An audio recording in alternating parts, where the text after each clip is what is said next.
Wake up, wake up, wake up, wake up, wake up out of your sleep, sleep. Shalom Yatzerel. It's your brother, your cousin, your nephew, young Aniyunwiyah, reporting live on behalf of the Great Spirit, Ayeh, Asher, Ayeh, to let you know that despite what they done told you, your righteousness is an everlasting righteousness and your law is the truth, not theirs. But in this particular video, don't be offended by this question. I'm a journalist, I ask offensive questions. They call you black, right? They call you African American, right?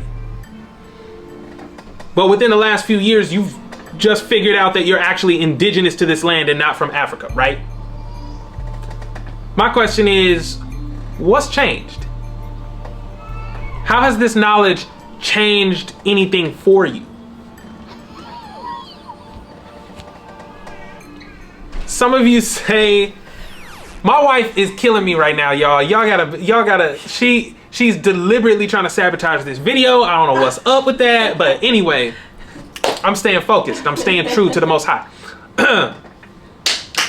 So some of y'all basically say that the significance of this discovery you've made is that they, the white man, have been lying to you all this time about who you are for all these years. Because they're hiding the truth from you. They're hiding the truth from you. Which lie are you talking about? And what did it hide? Don't get offended. Don't get offended. I'm genuinely asking. I'm just trying to make sure we're all on the same page of about what we're talking about. Were they hiding the fact that you're Aboriginal to hide the fact that they oppressed you? No. Their oppression of you is mainstream information now. So this doesn't change that. They're your oppressor either way, whether you came from Africa or you came from here, right? So they admit they oppressed you. Are they trying to get you to see yourself as a slave? You were a slave. You prefer the term indentured servant, right? Just to make sure, you prefer the term indentured servant. Indentured servitude is a type of agreement that they didn't honor, though. So you ended up still being a slave. You prefer the term sharecropper. That's another agreement they didn't honor. So you ended up being a slave because after all your hard work, you reaped none of the benefits. Were they hiding the fact that you're Aboriginal to hide the fact that they owe you all this land? Huh? The narrative they already gave you included the 40 acres and a mule that they owe you. So how's this different? They already owed you land in the other narrative, and the new narrative you found is more of the same. It changes nothing. Of course, I mean, they owe you. Obviously, they owe you land. Whether you from Africa or you from here, they was gonna owe you land either way. Whether, so I guess what I'm asking, which white lie are we talking about? The idea of you being African? Who opted to call us African American? We did. Particularly in the 80s, you demanded to be called African American, and it became politically incorrect to call you anything else. Did they teach you that you were from Africa? Public schools were segregated such that you were teaching yourself in school until 1954. Indian boarding schools aside. And that's when all that changed, because the Supreme Court came with that decision on Brown v. Board of Education. In fact, white colleges wouldn't hire black professors, but we were pumping out people with master's degrees and PhDs. Where did all those overqualified black professors go? They ended up teaching your black ass in middle school and high school. They were our talented 10th. You were taught by the best of the best, and these were black teachers.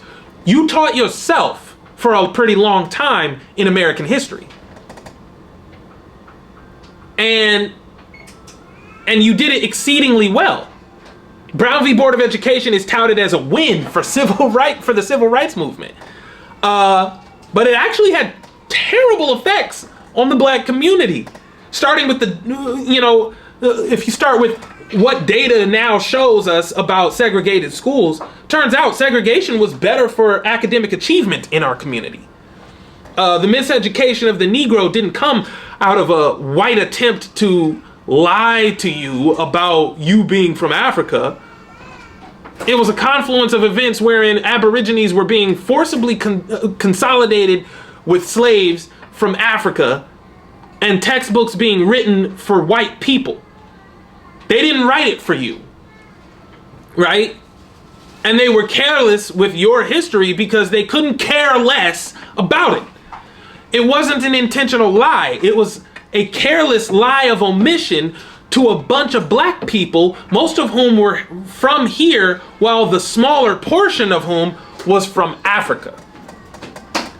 The white children they were teaching included white people who were claiming Native American heritage, though. So they didn't write about Native American slavery much in these textbooks. Slavery as a topic was underexplored in general, and when they did talk about it, they focused on the African part. Everything you're finding out now about who you really are is information that's publicly available. You're finding out the truth specifically because of how not hidden it is.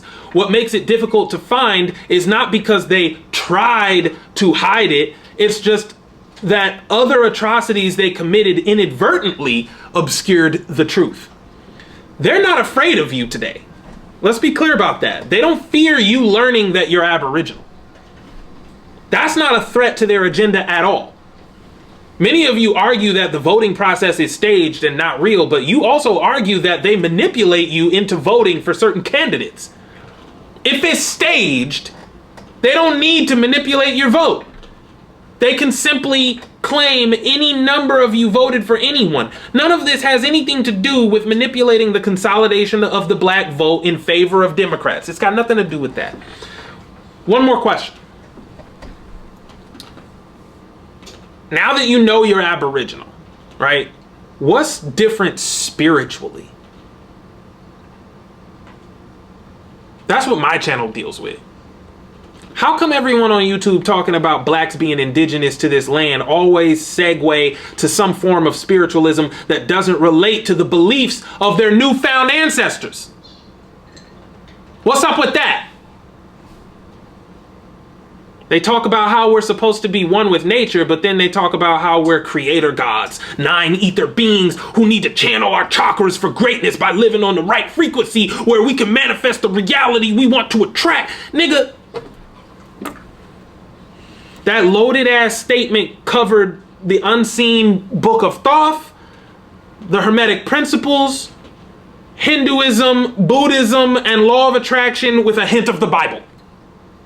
Y'all, first of all, like and subscribe to the channel, but also, Aniyunwiyah is recruiting, and if you don't know what Aniyunwiyah is, we're a grassroots activist group lobbying Congress to amend a bill to require education and research to acknowledge the Negro origins of Aboriginal groups of North America. If any of you have it to give, please support the campaign using the QR code on your screen, join the campaign with a donation, and if you have the time, you can even join our staff to help guide the organization, not just for this campaign, but also future endeavors. Don't speak about it, be about it. Let's go. That makes you a Greco-Egyptian, Sino-Indian postmodernist, and by Indian, I mean East Indian, the actual Indians. None of that has anything to do with your ancestors. You're not the Indian of Hindustan. You're not Chinese or Thai. You're not Greek. The closest of all of them to what you are is Egyptian, but you're not even actually Egyptian. Start studying the customs and beliefs of your tribe. Then compare them to the people who wrote the Tanakh. You don't want to touch the Bible because you think the white man gave it to you. Did he though? Did he give you the Bible? How? Did he write it and then give it to you? I'm just trying to make sure we're all clear on what happened or what we think happened. The authors of the Tanakh describe themselves as dark and specifically red. So the white man definitely didn't write it. The authors of the Tanakh view whiteness of the flesh as a curse. Did you know that? The white man didn't write that.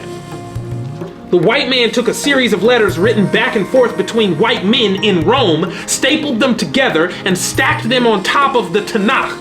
They called the Tanakh the Old Testament, and they called that stack of letters the New Testament.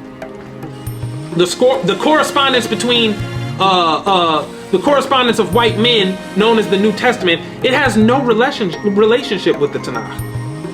There's centuries between the two, and they have opposite sets of authors. What the white man gave you was the New Testament, but before that, you gave him the Tanakh. Your kinfolk did that. Your kinfolk did that. It's called the Septuagint. They didn't actually write the Septuagint, you wrote it. You translated your own scrolls, which at that time were in abundance and all over the place. It was easy for you to do. Your people, your own people. Actually, those of you who live in America, many of you were already here. You had been in America already, what we call America now, Artsareth. You had already been in America, Turtle Island, for hundreds of years by the time this happened.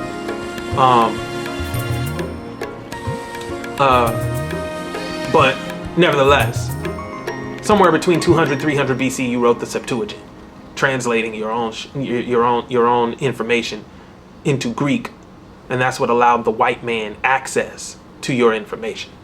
That's how the white man got the Bible, because you gave it to him in the form of the Septuagint, and you translated that.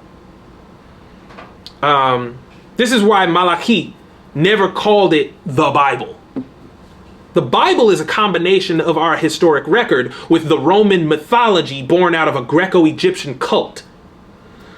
Malachi called our historic record the Book of Remembrance because he and the other seers of his day, we called our prophets seers, our seers prophesied that we would forget ourselves until the end of days.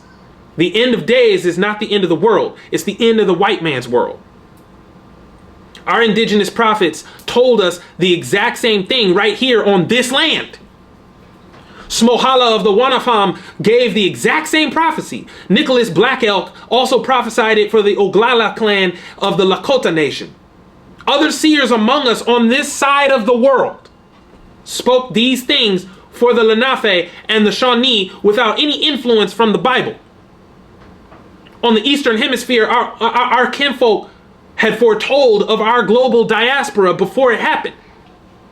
And they also foretold of us forgetting our identity until the end of days. And they also foretold of our awakening. Don't let what Christians tell you about the end of days fool you. Revelation is a book of false prophecies based on the white man's feeble analysis of our scriptures. There is no heaven to go to. You were never waiting on a Messiah. The Messiah they're waiting on is not a man or even the Great Spirit. You are their Messiah. The end comes when you remember yourself. The Great Spirit is slowly awakening you as he predicted, because your 400 years of slavery and affliction are coming to an end, one generation at a time. First generation slaves and oppressed peoples among us have already reached the end of their 400 years in 2019. That was the end for the first generation of us. 2019. And immediately the plagues came. When all our bloodlines complete the 400 years, that's it. Enough of us will be awakened at that time, and that'll be the end. Shalom.